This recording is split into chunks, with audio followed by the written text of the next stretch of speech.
tout le monde, c'est d'ici. On se retrouve pour un nouveau top astuce que vous allez découvrir.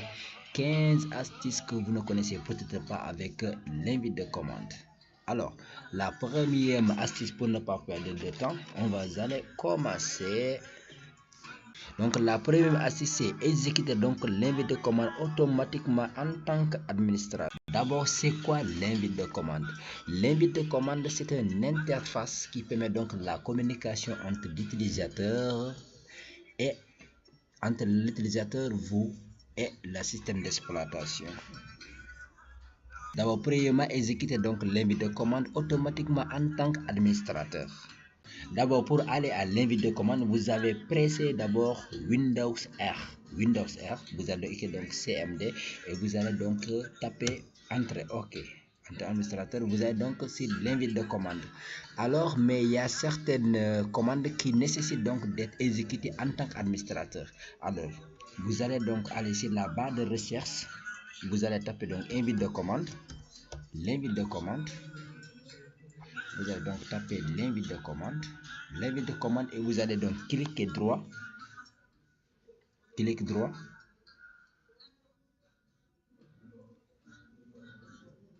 Vous allez cliquer droit et vous allez exécuter ça en tant qu'administrateur. Vous allez exécuter en tant qu'administrateur.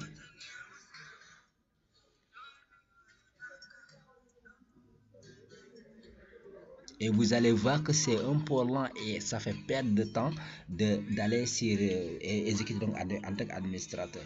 Donc ça prend donc vraiment donc de temps. Alors pour ne pas perdre de temps sur cela, donc vous allez d'abord revenir sur la barre de recherche. Vous allez donc taper donc l'invite de commande. Vous allez donc cliquer droit sur l'invite de commande.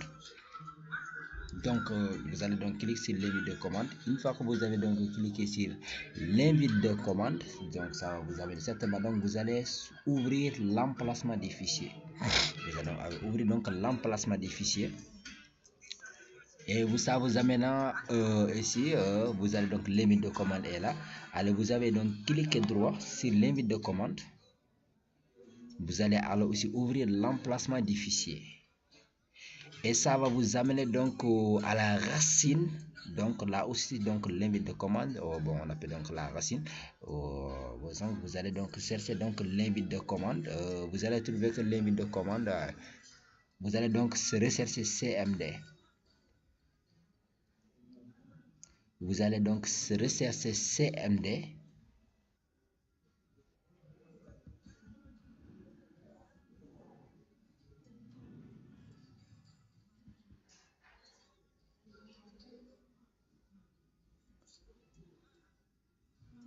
Vous allez donc chercher CMD. Donc chercher CMD. Donc je vais voir, descendre un peu. Donc vous allez chercher CMD. Voici donc la CMD. Vous allez donc cliquer droit sur CMD. Donc vous allez ici envoyer donc en tant que raccourci. Vous allez donc envoyer donc sur bureau. Cela donc créer un raccourci. Donc une fois donc vous allez à la bureau. Voici donc la CMD. Vous allez donc cliquer droit sur le raccourci et vous allez propriété.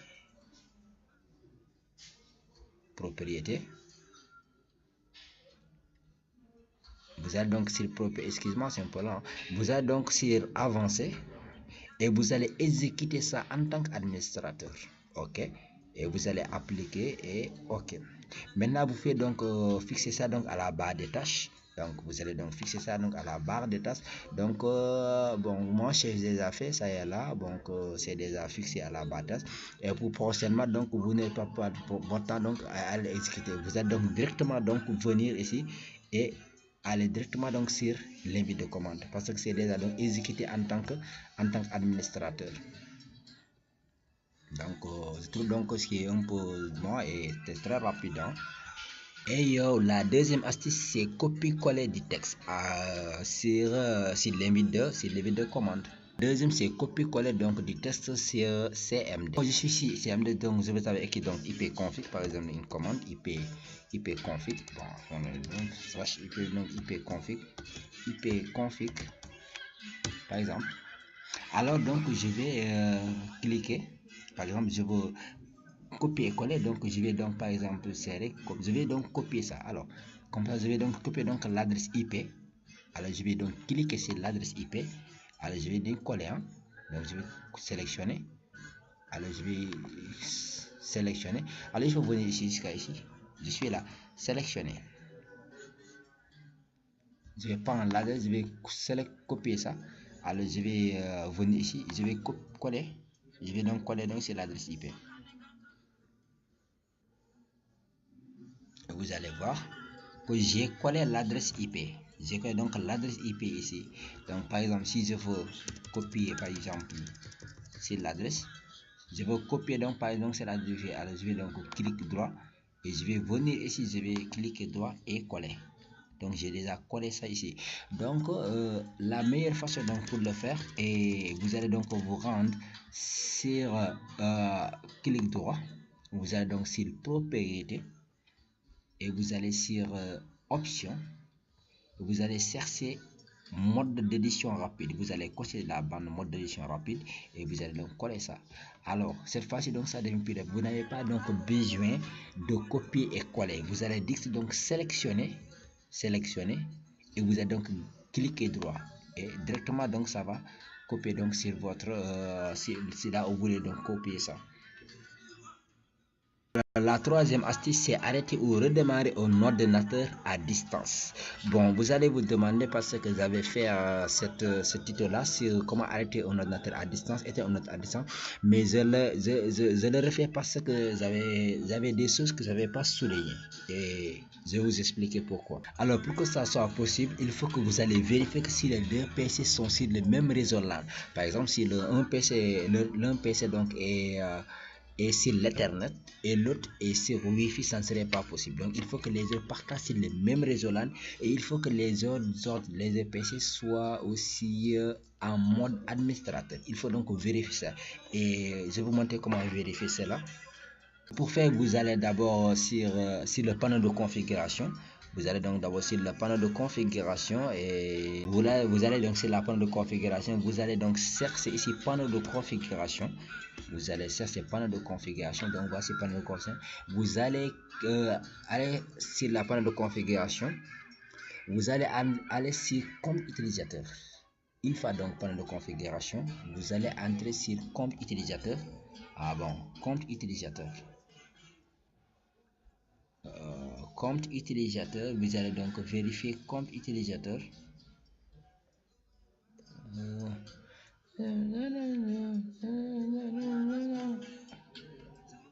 Alors ça est là, compte utilisateur. Vous allez donc cliquer droit sur compte utilisateur. Donc vous voyez, je suis pas un administrateur et protégé en mot de passe. Et vous allez vous rendre encore sur pare-feu.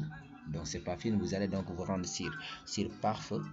Vous allez vous rendre sur pare-feu. Donc voici donc pare-feu. Vous allez donc vous rendre sur pare-feu. Vous allez autoriser une application ou une fonction. Vous allez donc aller donc sur autoriser une fonction donc via le pare-feu. Vous allez donc cliquer droit. Vous allez cliquer double-clic. Et vous allez chercher partage de fichiers et imprimante. Vous allez donc chercher partage de fichiers. Vous allez chercher donc partage de fichiers. Ah, donc ça y est là. Partage de fichiers imprimante, donc je l'ai déjà coché. Mais par contre, si vous... Ah bon, ça y est là. Alors, vous partage de fichiers et d'imprimante via le USB direct. Je ne l'ai pas encore coché. Maintenant, pour le cocher, vous allez aller sur modifier les paramètres. Modifier paramètres et vous allez cocher ça. Bon, ça y est là. Bon, c'est pas ici, mais plutôt c'est ici. Vous allez cocher ça et vous allez entrer. OK. OK. Et vous allez encore sur système. C'est pas la troisième chose, vous allez donc sur système. Système est là. Vous allez autoriser l'utilisation à distance. Donc d'abord, paramètres d'utilisation à distance. Vous allez autoriser donc l'utilisation à distance.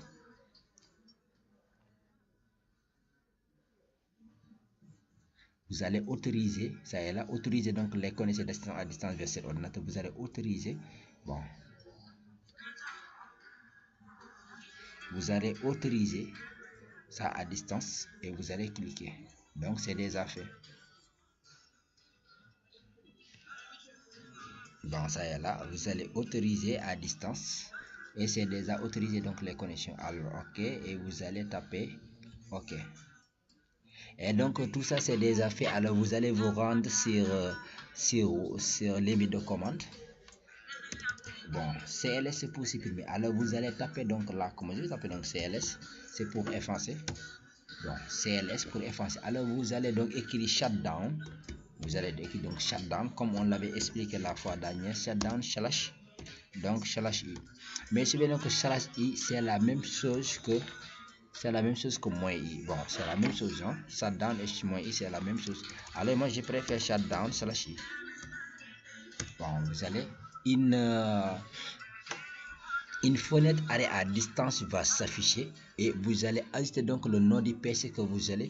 Autre chose, donc si vous connaissez donc le nom d'un PC, vous allez donc taper hostname. Hostname vous permet donc de connaître le nom d'un PC. Hostname. Alors pour connaître le nom de mon PC, c'est Sowrasta. Alors si vous voulez connaître le nom des PC qui vont sur le même réseau que vous, vous allez donc taper NetView. Bon, NetView. Alors pour l'instant, moi, il n'y a aucun PC que j'ai sur le même réseau. Alors d'ailleurs, je n'ai même pas activé donc mon Wi-Fi. Alors c'est toujours Sowrasta qui est là. Alors donc je vais prendre comme exemple donc le nom de mon admin Sowrasta. Donc pour l'éteindre, vous allez donc shutdown slash i. Bon, shutdown slash i. Oh, excusez-moi, slash i. Vous avez un shutdown slash i. Alors je vais donc éteindre donc bon mon ordinateur Sowrasta. Je vais taper donc ici Sowrasta. Bon, mais il faut donc respecter donc les. Alors donc je vais donc ici Sowrasta. Alors je vais mettre donc Sowrasta. J'ai ajouté Sowrasta. Et ici donc je veux donc redémarrer ou éteindre. Donc je vais redémarrer. Ici donc c'est planifier donc le nombre de secondes. Mais ici si vous avez causé donc l'utilisateur, le propriétaire donc l'utilisateur donc sera averti du démarrage de son PC. Alors donc ici vous allez donc le nombre de secondes que vous allez que l'ordinateur donc s'éteindre. Alors auto planifier, bon ici on ne touche pas, c'est pas du tout intéressant. Et si vous allez faire ici un petit commentaire comme blague, erreur du système comme blague, maintenant que blague votre ami, erreur du système. Bon, parfois ça rend peur, hein? Erreur du système. Vous allez donc taper ici erreur du système. Alors je vais taper OK, vous allez être déconnecté. Comme bon, je ne peux pas me déconnecter pour le moment. Donc, je vais pour annuler ça, vous allez taper shutdown, comme vous allez donc taper shutdown slash a. Shutdown slash a, c'est pour annuler donc la requête. Vous allez donc taper shutdown slash a.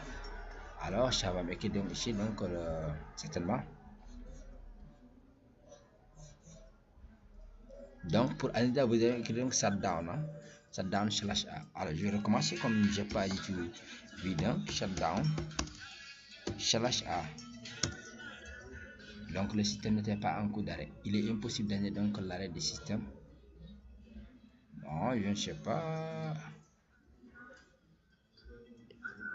Bon, OK, j'avais déjà annulé donc la film, excusez-moi. Donc ça dit que c'était déjà marché. Donc c'est pour ça que je sais pas du tout. Mais c'est qu'au début, bon, je l'avais déjà tenté, hein. Excusez-moi. Alors la troisième, une fois ça ne marche pas, vous pouvez essayer, ça ne marche pas. Vous allez donc repérer l'adresse IP de l'ordinateur que vous voulez éteindre. Vous allez donc taper l'IP config. IP config, c'est pour connaître l'adresse de l'ordinateur IP config. Donc vous allez taper l'IP config. Alors, comment donc c'est facile donc mon adresse IP. Voici l'adresse IP donc de mon lieu. Alors voici donc l'adresse IP que je veux lire. Donc c'est pas dit là, comme on n'est pas encore terminé. Alors donc voici donc l'adresse IP que de mon PC. Alors donc pour connaître, vous allez donc taper net user. Vous allez donc taper net user. Alors on peut monter un peu. Vous allez donc taper net user. Vous allez donc taper donc net user et vous allez donc taper et vous allez donc mettre l'adresse IP. Donc on a de l'adresse IP. vous allez donc mettre l'adresse IP. Vous allez mettre l'adresse IP. Bon, coller. Vous allez donc mettre l'adresse IP. Bon, excusez-moi, j'ai pas pris l'adresse IP. Ça, c'est l'adresse max. Mais l'adresse IP est là. C'est ça l'adresse IP. Vous allez faire l'adresse IP, coller. Mais donc là-bas, donc vous allez donc cliquer sur là et vous allez copier donc l'adresse IP. Donc une fois que vous avez donc copié donc l'adresse IP, vous allez donc recommencer. Donc vous allez donc copier l'adresse IP et vous allez donc recommencer. Excusez-moi, donc vous allez donc taper ici et vous allez donc recommencer l'instrument. Donc vous allez donc recommencer donc shutdown et vous allez donc suivre donc le schéma que nous venons de faire. C'est annuler une commande. Alors comment annuler une commande? Toujours aller sur CMD. Pour aller une commande, vous devez donc écrire FSC par exemple, donc pour scanner mon ordinateur /scan now pour scanner mon ordinateur. Alors si vous voulez par exemple, donc ça va commencer pour le temps FSC donc /scan now, donc ça va un peu commencer. Vous allez voir, ça met ici donc début de l'analyse, début du système. Dans cette opération peut nécessiter un certain temps. Donc début de l'analyse, cette opération peut nécessiter donc un certain temps.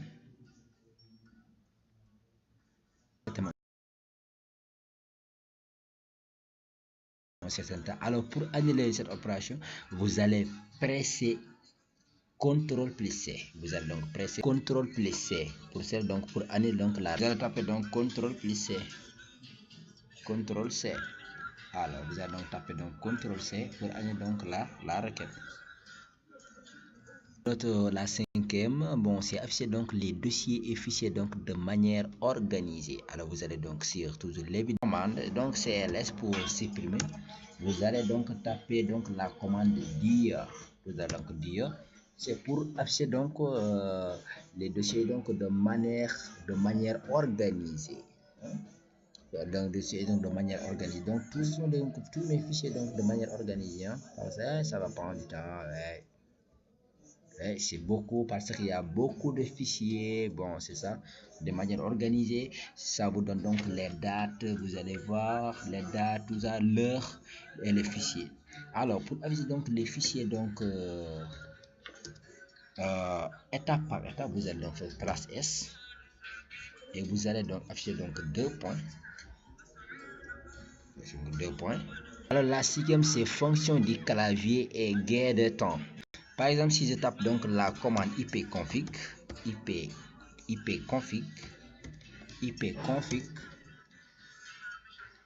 la commande donc ipconfig, donc fixe donc c'est un peu prendre du temps. La commande ipconfig,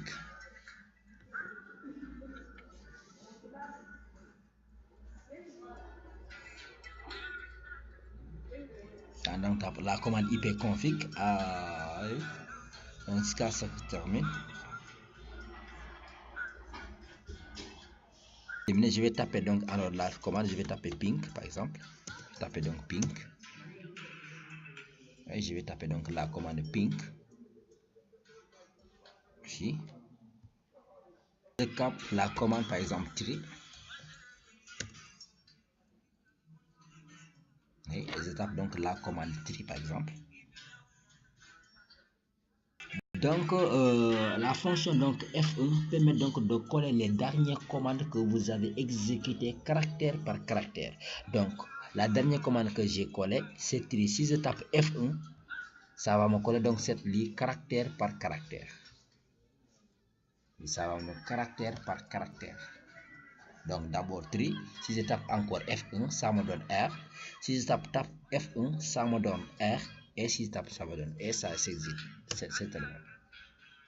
Bon, c'est ça. La commande tree. Alors si je tape F2 donc colle la dernière commande d'exécuter jusqu'à la caractère donc suivant. Par exemple, si je tape F2, il va me donc copier jusqu'au caractère. Il va me copier donc jusqu'au caractère. Par exemple, si je tape. Alors, F3 permet donc de coller la dernière commande complètement exécutée. Si je presse F3, donc ça va donc directement donc tirer. C'est la dernière commande que j'ai dernièrement exécutée. Alors, c'est donc F3. Alors, donc F4 colle les dernières commandes récentes exécutées. Donc, si je colle F4, donc supprimer donc jusqu'au caractère. Bon, alors c'est ça. Ah, donc la commande F6, donc F4, donc F7. F7 donc permet donc de me donner donc la liste des commandes dernièrement exécutées. Donc ce sont donc les commandes que j'ai scandown, cls, dieu, cl, ipconfig. Donc je peux donc recommencer et prendre donc la commande qui me. Alors F9 donc demande le numéro de la. Par exemple, je veux ici donc le numéro ipconfig, c'est le numéro 4. Alors si je tape donc F9 demande donc le numéro de la commande. Alors si je vais donc taper le numéro, par exemple 4, si je tape donc le numéro 4, alors le numéro 4, il va m'afficher donc directement donc ipconfig. Par exemple, vous tapez par exemple donc F9, presse F9, le numéro je donne 4. Je donne donc numéro 4, il va me donner directement donc ipconfig. La suivante c'est S7, enregistrer le résultat donc du commande vers un fichier. Il faut donc aller d'abord sur